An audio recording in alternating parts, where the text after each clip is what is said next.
Welcome back, everybody, to another episode of Brewing Business with Brady. Are you struggling with how to implement a really great people strategy in your business that you know it's important, but you are struggling with actually implementing it and making sure that it rolls out correctly? Well, today's guest is going to make sure that when you are considering a people strategy, how to properly develop it, how to properly lead it, how to properly implement it, and how HR can help you do that. Our guest today is Shanna Trenchard of Trenchard Consulting.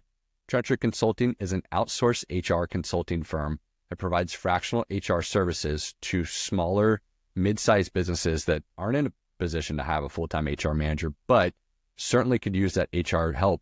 How are you ultimately managing and leading people so that you can have a business that succeeds and grows? Shanna's a good friend. And I just really appreciate Shanna because she brings really practical advice to the HR side of the business. So really excited to have her on the show today.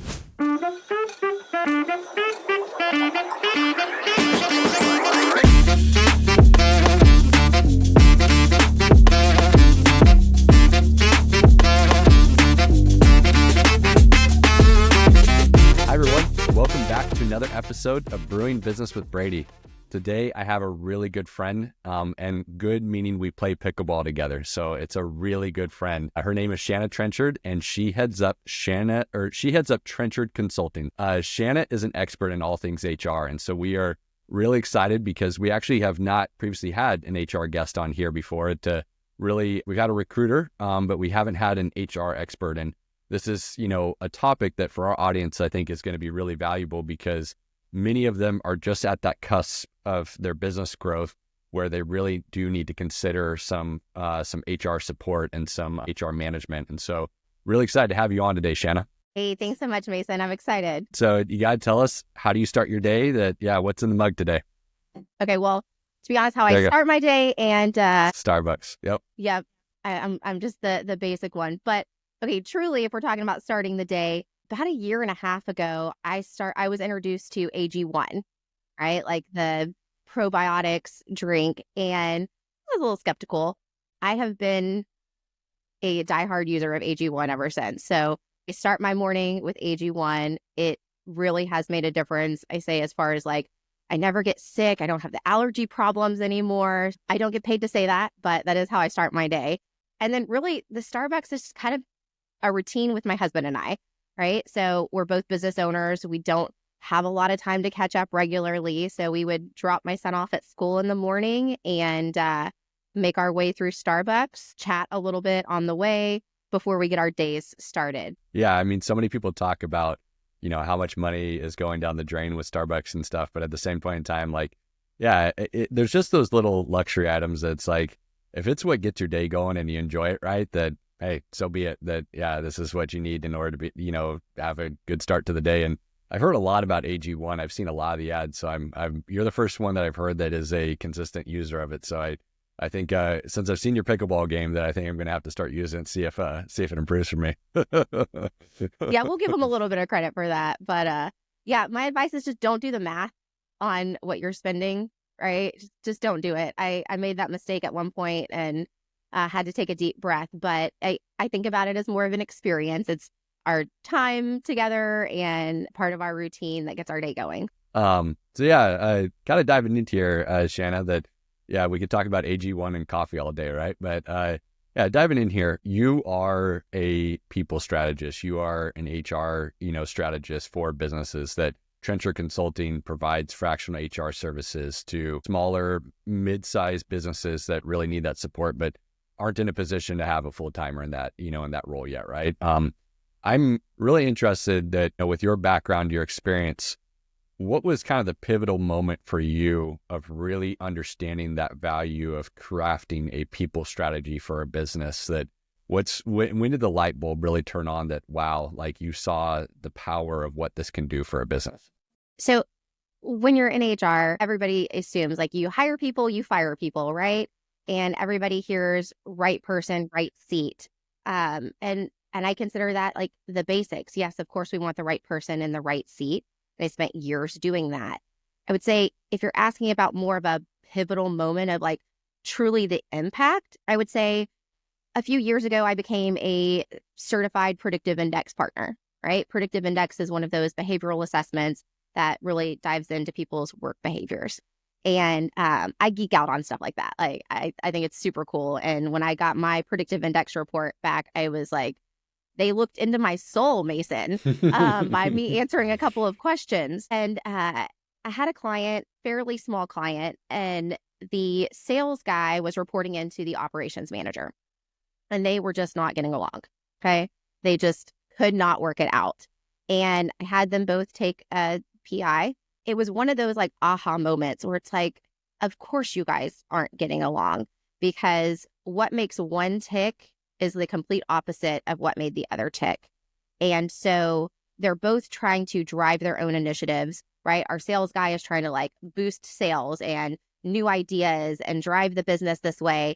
And then you've got our operations manager who is like, what's the process? What's the procedure? Slow down. So they're literally pulling in opposite directions.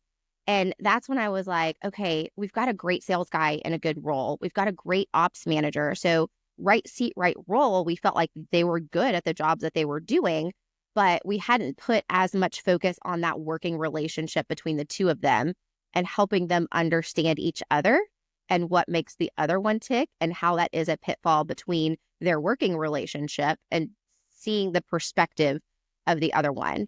And so, I mean, we sat down, we went through it, talked about what that looks like, how to vocalize that whenever they're having, conflict about what's going to happen next. And it really was a game changer. And so as we moved forward from that point, a lot of people that we talked to is like, okay, this is the skill set that I want. This is the personality that we need, like all of those things. We start to incorporate a little bit more about, okay, who is the leader that's going to lead that person, right?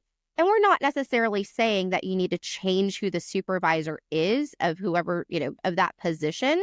It's more about just kind of vocalizing and acknowledging what that dynamic between the two would be. So hopefully that answers your question. Yeah.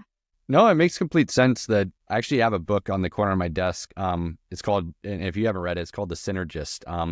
And it talks about 4 different types of leadership profiles, and not even leadership profiles, but just like profiles of how people work. And it's the visionary, the operator mindset, the processor mindset, and the synergist mindset. And that nobody's a perfect, 100% in each, but they have a dominant trait in each. And then they have a secondary trait in each. And, the processor being the type of person that really wants processes followed, right? That they feel at home when they've completed a task from A all the way to point Z.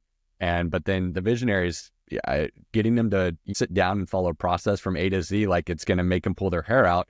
And there's nothing wrong with that, right? And I think that sometimes we put ideas that, hey, it is important to follow through with a task, right? But the idea that everybody is going to put value on following, the task in the same way it's just wrong, right? It's not the right mindset. That there are people that they will see the new opportunity and they are the creative ones that will run with it, while the person that loves the processes will probably not go after that creative opportunity, and they'll make sure that the process is done. And the business needs both, right? And the business needs different people at different stages. And so I just love that you've kind of opened that up, because I think so many of us, as business owners that, hey, I have to hire a job description. They have to have the technical skill set. But I think you've kind of opened up that it's not even just understanding the profile of the person, it's understanding the profile of the supervisor too, and that how are those two going to work together. And Yeah. I think a lot of people have taken a step of trying to understand the profile of the candidate, but it's like, but you got to understand the profile of the leader and how they're going to, interact with that person and how they're going to jive together too, and that can work best too, right? So I love that you've opened that up. Yeah. Absolutely. And I mean, it really kind of goes back to when you think about the goals of the company and like what's coming up, what are you trying to drive, understanding the different, personalities and work behaviors of people, and making sure that you have someone who fits that profile of what you're trying to achieve. Like if it is the year of, operational efficiencies and processing, like process documentation and, kind of getting things ticked and tied before you take that next big leap in sales? Do you have someone who really excels at doing that? Because if you try to get all your sales guys to document their processes, you're going to be waiting a really long time. I think understand the nuances of people's personalities too. Like the people that are really great at creating and implementing processes, there's also people that are great at getting crap done, right? But that doesn't mean that they like processes. They're just good at getting crap done, right? And I mean, they're the person that when you have an objective coming up and you need to just go move, they'll go get something done. I think sometimes people look at those as, yeah, they could be great processors or great, great process-oriented people because they always get the task done. It's like, no, they got it done messy. Like they're the ones they're the hammer that comes in that needs to get something done. But then sometimes you need the people that are the process orienters that, hey, how do you replicate what that operator just did 10 times over so that you can do it 10 times over flawlessly, right? Yeah. And I think it's really understated of just, these types of profiles of people that are needed in your business, what stage they're needed in, and I love that you're just talking about this because I think it's understated that you need particular profiles in your business at particular points and times of growth in your business, right? And if you are not considering the person's personality and what drives them, you're missing a huge picture in your hiring and in your onboarding practice, right? Absolutely. And it even comes down to, obviously, businesses aren't going to change their, whole lineup every year.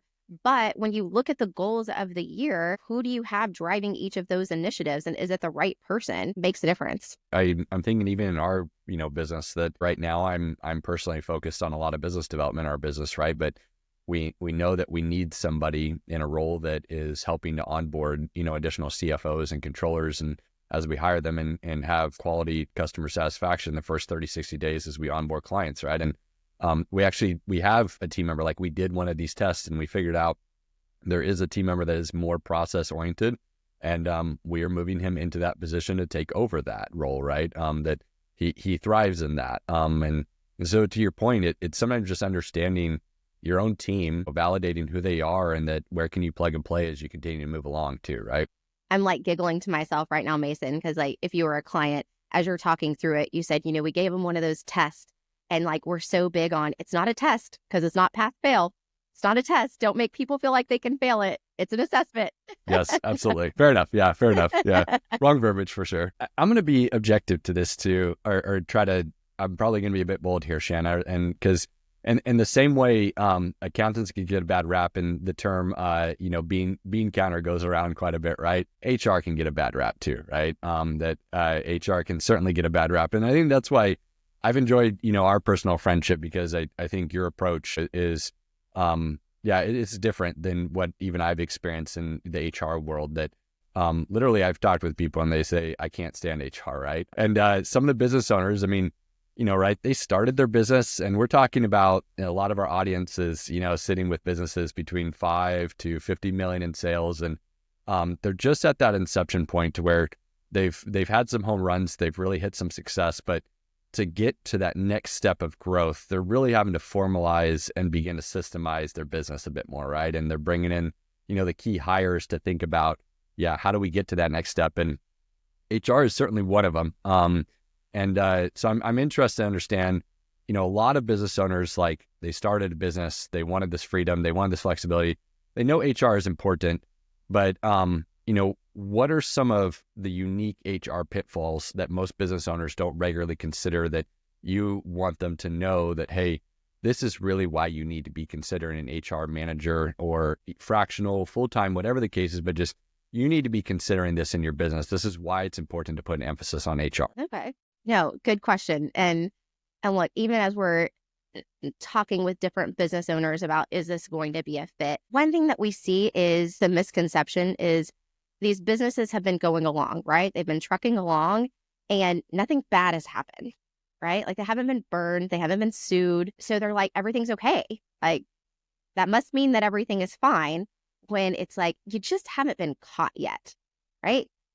So there are a lot of things that are happening that probably shouldn't be happening or should be happening and aren't happening. Business owners typically like when they start a business, it's not because they're great at the people side or they know the HR compliance, right? They're good at whatever their product or their service is. And they just don't know what they don't know. So as an example, we had a client who, I guess I've had him about 2.5 years now, and they'll do just under 20 million this year. And when I was having these first conversations with them, I mentioned I-9s. Okay. Now, coming from a corporate background, right, we're probably a little too ticked and tied. Sometimes it hinders business, but very ticked and tied. So to come into an organization and ask about I-9s, and they're like, what's an I-9? Okay. So they're not verifying identity and eligibility to work in the United States. And it's not because they weren't trying to do the right thing, right? They want to be doing the right thing. They just had no idea, right? And that's what a lot of like HR compliance is.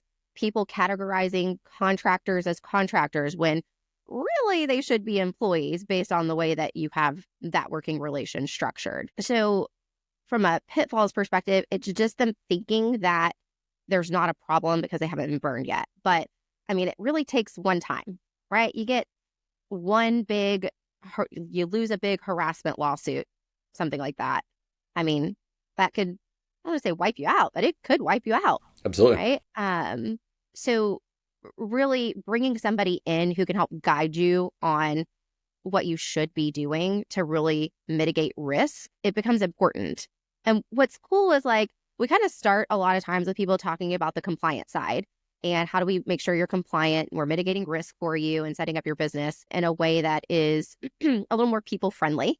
But it grows into this relationship where they start to see the ancillary value add, right? Like, again, people think HR, they think hiring and firing.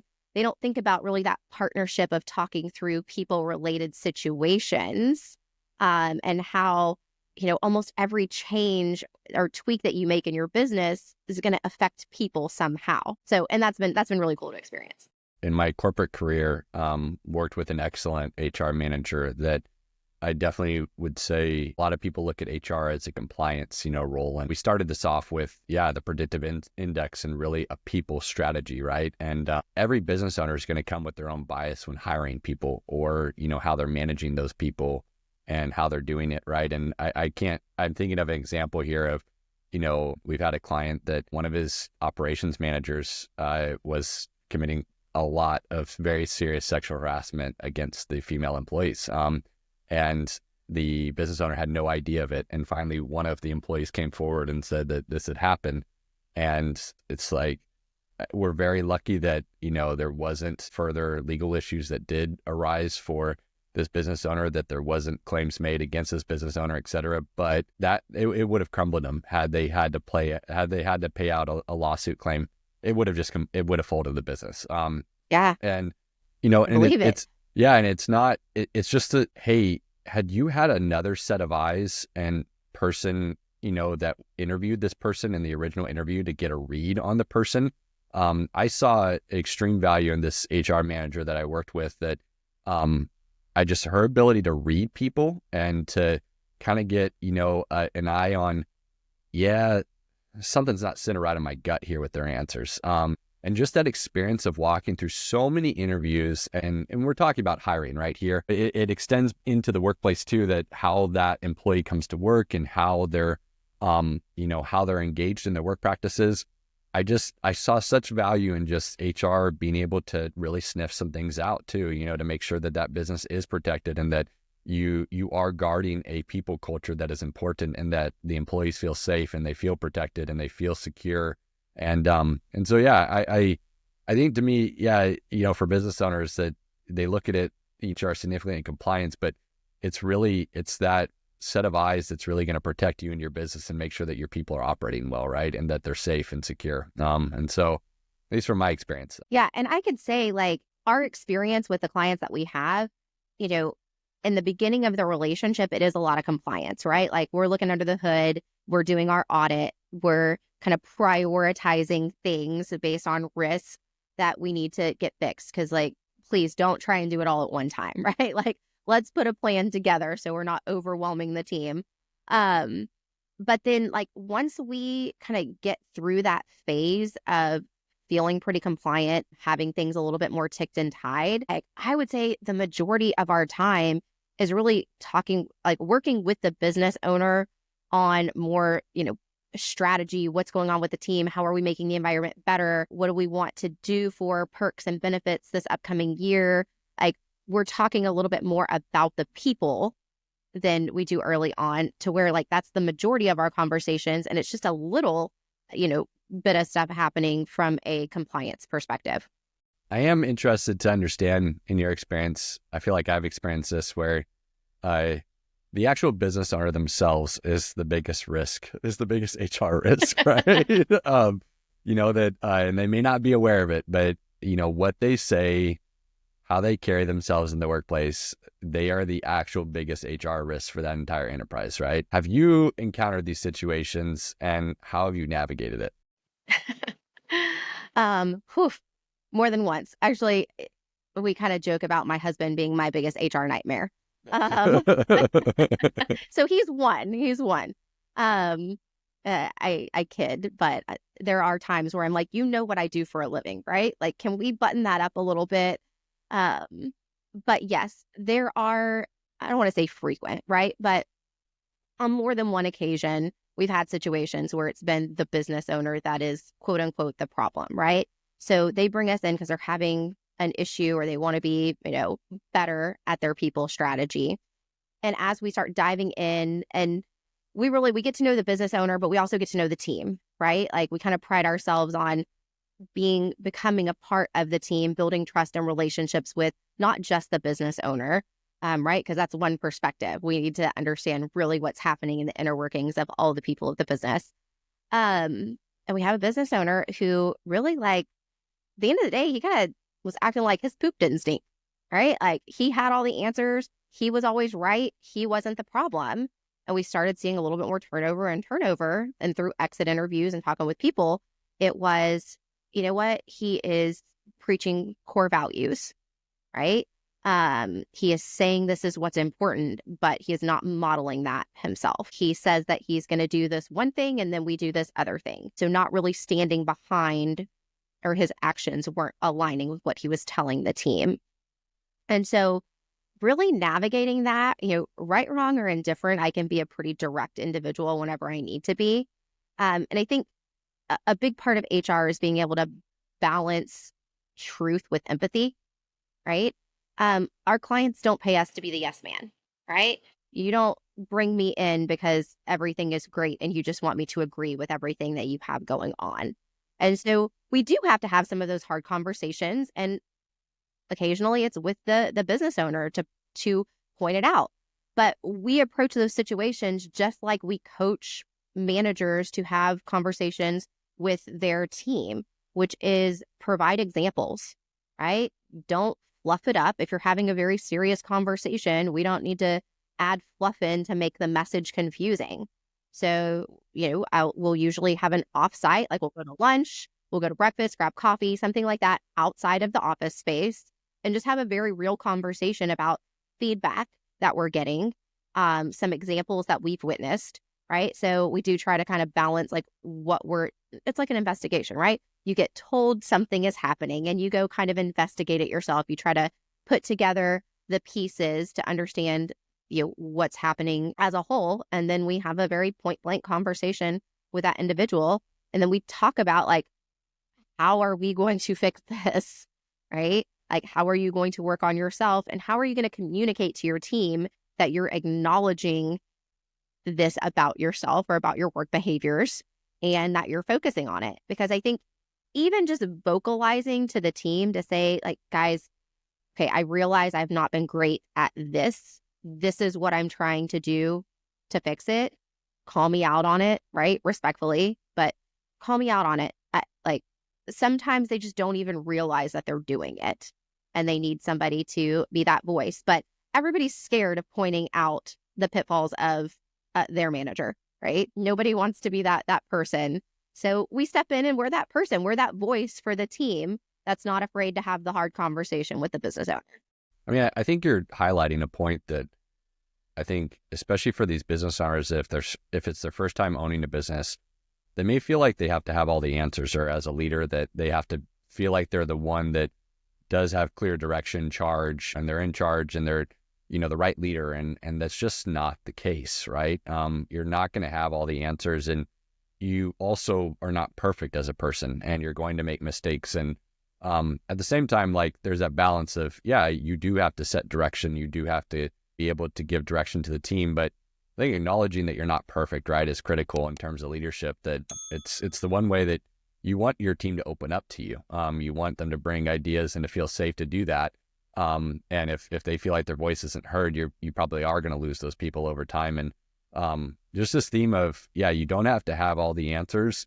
It's okay to not feel like you have to be right. And, and just, you still have to give direction, but at the same point in time, like, be open to being wrong and acknowledging it. And actually, I think your team will respect you a heck of a lot more for doing it. They will actually Absolutely. get behind you and lead and be comfortable with your leadership and knowing that, hey, I don't have to be perfect because he just admitted he's not either, right? And so I don't have to show up. I don't have to put on a show every day at work either, too, right? Yeah, we normalize mistakes, right?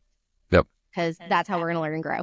I'm interested, like, we've talked about some of this correction too, right? But like, what are some of the key things that you would tell a business owner that, because there's this concept of, right, your culture starts from the top down. It starts from leadership, right? It does start from top down. I'm a big believer in that. It doesn't mean, I don't believe it means that you have to have your hands in everything and that, hey, you need to be doing, this every day, et cetera, et cetera. But there are probably a few key things that, if it starts from the top down in regards to what your people strategy and your culture looks like, there are probably some key things that some of those business owners and leaders should consider. What would you say that those things are, Shanna, that you find is the greatest success for business owners to really make sure that their people-centric strategy is really going to work well?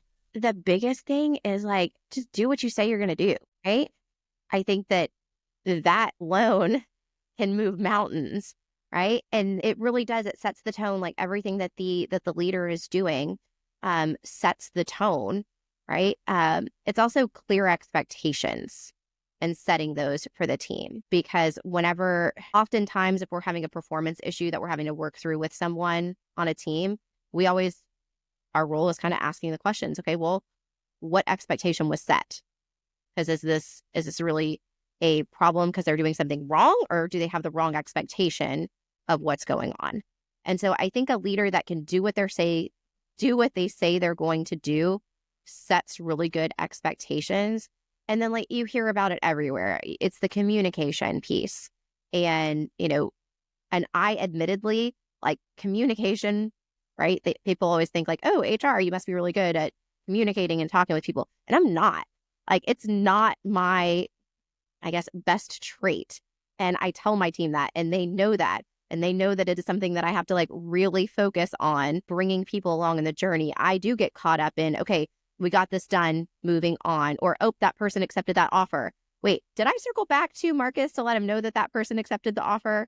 Right? We just get going on things, but really keeping the team up to speed on what's happening in the business is super important for setting the culture, because they're expecting me to communicate with them. I'm expecting them to communicate with clients, right? It kind of goes back to that expectation setting. And when everybody feels like they know what's happening, right, then, people aren't creating their own narratives of what's going on behind the scenes, but they just feel informed to be able to do their job well. You didn't bring it up, but you brought it up somewhat indirectly too, right? Like, recognizing your own weaknesses and probably communicating those so that your team knows how to operate and communicate with you as a leader too, right? That, hey, like, this is where, like, I tell most of the team, I have some team members that aren't big on it, but like, the millennial in me, I text, right? Like, I do a lot of communication over text. Like, if you're not ready for that, and I probably need to adapt to my team a little bit better, but that is regularly going to be how I communicate, is sending voice memos and texting. And if you're not ready for that, I don't know what to tell you. Like, just be prepared that that's how I communicate, right? So, and I think understanding yourself a bit too, right? So that was good. I'm interested because I think a lot of business owners do understand, and you have expanded upon it. Like, I think that element you just said there, do what you say that you're going to do. Like, and I've seen it before too. Sometimes we've had clients that they say that they're very values oriented. They put their values up on the wall, but then I've walked through situations where they've interacted with vendors and it's like, you did not fulfill that whatsoever. And your team can feel that, and you did not walk. And I think that's why it's so important to, be open and receptive to the feedback. But I think it's almost worse when you take a stand as to what your values are and you don't commit to them. Yes. I think that, a lot of people put a lot of value in throwing the values out there, but then it means that people are going to hold you that standard. And if you're not ready to be held to that standard, that's actually worse for you. I think people are going to make harder judgments on that you said this and you do something else, right? I mean, we see it in politics, et cetera. Everybody has very, very significant opinions on it, but your yes is your yes, your no is your no, right? And if you say you're going to do something, even if your values, or you say you're going to complete a task by a particular date, you got to do it. Like, it's got to get done and you have to follow it. And it's not to say you're not going to make mistakes, but you have to find importance in doing it, right? And are there any other, kind of pitfalls or like things that so many business owners know that they need to be more people centric. They see this idea that, they need to put values up on the wall. They need to create values, et cetera, et cetera. You've identified some pitfalls that if you don't do what you say that you actually say you're about and that, and that you need to do, that is one pitfall. Are there any other things that you would say that leaders need to watch out for as they're trying to become more people centric in their culture? They're trying to develop a better people strategy. What are some other things that you're like, these are hot button issues that you've really got to work on as a business owner, business leader to make sure that this is in place? I mean, just kind of elaborating a little bit on what you're saying as well on the, everybody feels like they got to put core values up on the wall. And that's one thing that I don't want to say it drives an HR consultant crazy, but it's like, don't do things just because it's like the cool thing to do right now, right? Like, if you're going to do something, do it because it makes sense for your business and your business is ready for it, right? Or that you want to steer your business in that direction and you're ready to be held accountable to whatever that may be. So every business feels like, oh, I got to have core values. And then you ask them, okay, well, what are their core values? And they're like, hang on, wait, let me see. Oh, they're this, right? That's because, some coach or book or somebody told you that you needed to have core values, but like, are you really operating that way? Are you really, holding that standard? So I think core values are great. Like, it sets the expectation of the type of people and the type of environment that the standard that you have as a business, whether it's interacting internally or externally. I think it's great if you're doing it the right way and, with the right purpose and implementation of it. It's very similar to like policies and handbooks. As businesses are growing, they're like, oh, I need policies, I need handbooks, which yes, you do. And we want to write the rules before we need the rules. And that's what I say about policies. But when you put a policy out there, you better be ready to enforce it. Yep. Right? Because a lot of businesses are operating under like, oh, well, this is what we typically do in this situation. Okay, well, if you want to grow and put that structure in place, you really have to get into that. We're going to treat everyone the same way and treat that situation the same way. So that's a part of becoming a big boy company and making big boy decisions, right? Like, you put those things in place and you stand behind them. So we see people will put policies or handbooks in place and then they'll make a decision that is completely different from what it says in their policy. And we're like, okay, well, does the policy need to change or does your practice need to change? Because right now the two of them aren't marrying up. It's like there's this evolution. I talked with a gentleman yesterday. His name is Scott Ritzheimer, and he has come up with a book called The Founder's Evolution, where, a business owner and how they start their business, but like there's 7 different roles that they need to evolve in. And they reach a point to where they're like, he calls it the reluctant manager, where it's like, all of a sudden you did all the business development and you could do client service delivery and you've built out a small team, but now you have to be a manager, right? And you have to start putting on the big boy pants and you have to start holding people accountable. And to this point that, you want systems and processes, but you have to ask yourself, are you ready to enforce those? Because you could talk about that you need systems and processes all day, but systems and processes are useless unless you enforce them. And it really does come down to that people management, that you have to have those people management skills to actually get any value out of the system and processes, right? And you're just bringing up a really good point as to, I think that it's hard for a lot of business owners within smaller, mid-sized businesses to make that evolution that, yeah, they want to see the benefits of systems and processes, but it's still, there's accountability that has to happen, right? That there's still a people focus here, that it's not just a system and process that'll fix your issue. There is still, and sometimes I find too, sometimes there's almost an effort to put a system or process in place as a Band-Aid when the problem really is a person issue, right? When it's like, yeah, it's not that your sales system is broken. It's that your sales director does whatever the heck he wants to do without any concern for how it affects anybody else, right? And that's the problem that you need to go address, and you need to put your big boy pants on and go address.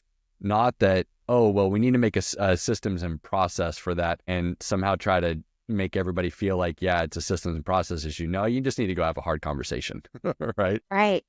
And really, we experience that a lot. It's like, again, I go back to the business owner being the business owner because they were good at a thing. It wasn't necessarily the people side. But as you grow and you have to learn to have those difficult conversations, like that is a skill in and of itself, right? How to have that conversation effectively and respectfully. And so if a supervisor hasn't been coached or mentored on doing that well, they're probably not going to do it well, right?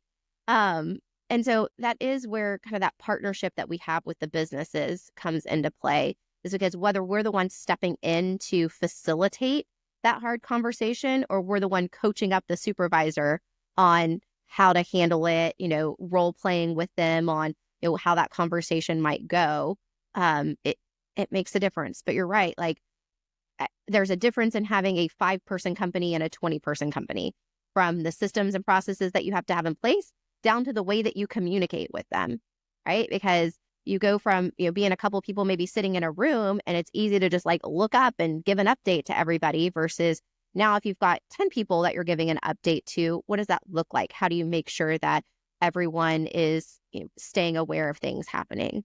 So it's a lot of change. It's a lot of change. It's interesting because I didn't think that this podcast would go here, but I think we've talked a lot about the change that the leader needs to make, right? That to be successful with people-centric strategies, that, and HR and bringing in HR help is important, but I think there's still this evolution that has to happen within leadership for HR to be successful too, right? That to get full value, but not just HR, anything in the business, but there, in terms of a people-centric strategy, that HR is certainly, an outsourced HR help is certainly a benefit. It can allow one to see, where are the blinders and what needs to be worked on, but there's still a lot core and fundamental to the leadership itself and the business ownership itself, moving in the right direction to help their business grow. Did you ever watch the series Billions? I've seen a couple episodes, but yeah, not all the way, not in depth. Yeah. One of our clients who I've worked with for over 4 years at this point.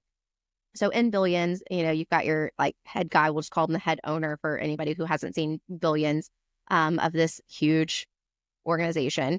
And he has somebody on his team, and her name is Wendy. And she's kind of like the in-house therapist, really. And like everybody on the team goes and visits Wendy once a week, whatever, just to kind of like talk through how they're doing. And Wendy is that voice in the ear of the owner, right? She's not front and forward. She's not trying to steal the spotlight, anything like that. But she is the one that he bounces ideas off of and talks through situation. And she gives a different perspective. She gives the people perspective of what's going on in the business and how the decisions will influence. And so this client that I've worked with for years, like when he introduces me to people, he says, she's my Wendy. There you go. Right? Awesome. Yeah. And like, that is the role that, we kind of jokingly say we're the in-house therapists a lot of times, whether it be with the owner or with the employees, which is a role that people don't necessarily think of for HR, but it's important. Sometimes people just need someone to listen and give a little bit of feedback. Absolutely. That I've seen immense value in that the reality too, like no matter how good of a boss and leader you are, that people aren't always going to feel comfortable directly coming and talking to you. And that's not a reflection of you. That could be a reflection of their own upbringing, their past experiences, that yeah, they just don't feel as comfortable in being as direct with you. No matter how good, caring, and serving you are as a leader, it's just not going to be perfect. And you need that feedback within your organization to really understand, like, how are people really feeling about these changes? Do they like what's happening? What's the real feedback? In the HR, department will get that, and that they will get that and be that voice to leader as to what's the real heartbeat of the organization here, what's really going on. I've seen the value in that too. And yeah, so you will now be referred to as Wendy, Shanna. Great. Well, Shanna, this was great. I guess you can kind of see that I really value this people strategy side of it, right? That I just, it's so critical, important. And I'm a big believer too. And I'm probably, there's probably things that I'm blind to that I'm probably going to get hit on that in terms of, hey, you said that you were about this and you weren't this, right? And I'm a big believer in that it's just so critical. You brought it up, that do what you say you're going to do, right? And that's just one of the key takeaways here. If you say that you're about something or you say you're going to do something, do it, right? So I love that. What other major insights as we begin to wrap up, is there anything else that you'd want our audience to really know about firm does outsourced HR management and consulting? So for businesses that aren't in a position to, have a full-time HR team member, that you all are a perfect fit for them, but what would you say to our audience and business owners listening, that what are some final takeaways that you feel like they should consider that maybe we haven't talked about yet? I think it's really, a conversation never hurts to understand, what do you not know? Because we do have clients who have no one in-house that are, handling HR. And then we have others who do have a couple of people that are handling their HR, but maybe they're more like coordinators, doers, executors of paperwork kind of thing. But to talk more strategy and compliance, again, you don't know what you don't know. So just to have the conversation of it's a check. It's like a checkup, a check-in. We call it our HR audit. Let's just talk through what some of your systems and processes are. Make sure that you're good to go. Maybe you are. There are some people out there, and we have had interactions with potential clients where we go through an HR audit and we're like, guys, you've got it dialed in. Yeah. Right? Yes, we can help with go forward strategy and new ideas and stuff like that. But when it comes to the compliance stuff, A+, you're good, right? We're not here just to, try and insert ourselves if you don't need us. We want to add value. But I think just recognizing the fact of, if you're not the HR professional, you don't know what you don't know. And it may seem fine. Everything may seem fine. But it, again, circling back to what we talked to early on, just because you haven't been caught or something hasn't happened that can blow up in your face doesn't mean that the opportunity isn't there in your business. One final thing, which is kind of terrifying, but just kind of popped in my head is, in the world of social media that we have right now, there are actually people out there posting videos of how to, screw over your employer, which is terrifying. It is. Right? And so having your business ticked and tied becomes really important, because there are people out there training others on how to find the holes in your business and how to cash in, have a payday, and not have to really work. But it ends up, screwing the business owner. It's the Californian to me, but yeah, as for businesses over there, when I used to live over there, that just how much training we would have to go through because of just how litigious the state is, overall. And I mean, we watched this video that it just made me laugh one time, of example of, workers' comp fraud. And it was this gal where she was sitting at her desk and the fire sprinkler fell down in front of her on her desk. And it was a fire sprinkler. It just fell down from the roof, from the ceiling, I should say. And she quickly saw it and she took it and rammed it into her head. And I mean, they caught it on video. Right. But it's like, wow, that quick thinking, she had been thinking of that, or she had been considering something like that for how long. And her full intent was, it was predicated, it was all there of, how am I going to screw this business owner so that ultimately I don't have to work a day in my life again? And thank the Lord that, they had a video camera on her that caught that, but it's real. And not trying to be negative, right? But we've worked with especially many construction clients, sadly, that somebody has committed fraud in their business. That somebody on their accounting team has committed fraud, and there are great people out there. There's also bad people out there, right? And that's the key of it is sometimes I think you and I both have had experiences where somebody can interview really great, but that doesn't mean that they're actually a great employee. Absolutely. So it's this type of stuff that, you can't, as you're growing, you can't have your hands in every part of the business, and you don't know if somebody's intentions are the right intentions, and having somebody in HR watching over your back is really important. So Yeah. yeah, awesome. Couldn't Well, agree more. yeah, Shanna, tell our audience where they could find out more about you, about Trenchard Consulting. That I know, on LinkedIn I follow you, and you definitely you're introducing some old videos that I've seen some shorts now where you were pregnant back then. So yeah, you're going through some of the old content. I've gotten a few calls on that actually. And what's funny is the girl who does our social media, we were talking about, holidays being upon us and putting those reminders out there. So of course we did a short on that a couple of years ago. And she's like, do you think I could put this out here? You're pregnant. I'm like, okay, as long as we put something in there that maybe is like a, hey, here's an oldie but a goodie kind of thing. But I did. It's funny you say that because I got a couple of calls on, oh my goodness, are you expecting again? Like, Yeah. Nope, Nope. not at the moment. We're good. But yeah. So, yep, we've got, of course, trenchardconsulting.com tells you a little bit about our business and some of the support and things that we do. We are on LinkedIn, Trenchard Consulting. You can also follow us on Instagram and TikTok. We've got some content out there. And look, we try to post content out there that's helpful to those business owners who maybe don't have that in-house guidance. So lots of little, tips and things to be mindful of, maybe thought-provoking in your business. Awesome. Well, yeah, thank you, Shanna, for joining us today. That I really loved how you've highlighted the reality of a good people strategy and its value that can be brought to businesses. So really, really appreciate having you on. Hey, this was great. Thanks so much, Mason. Appreciate the invite. Always love talking with you. Yep. I'll see you at pickleball soon. Okay. Sounds good.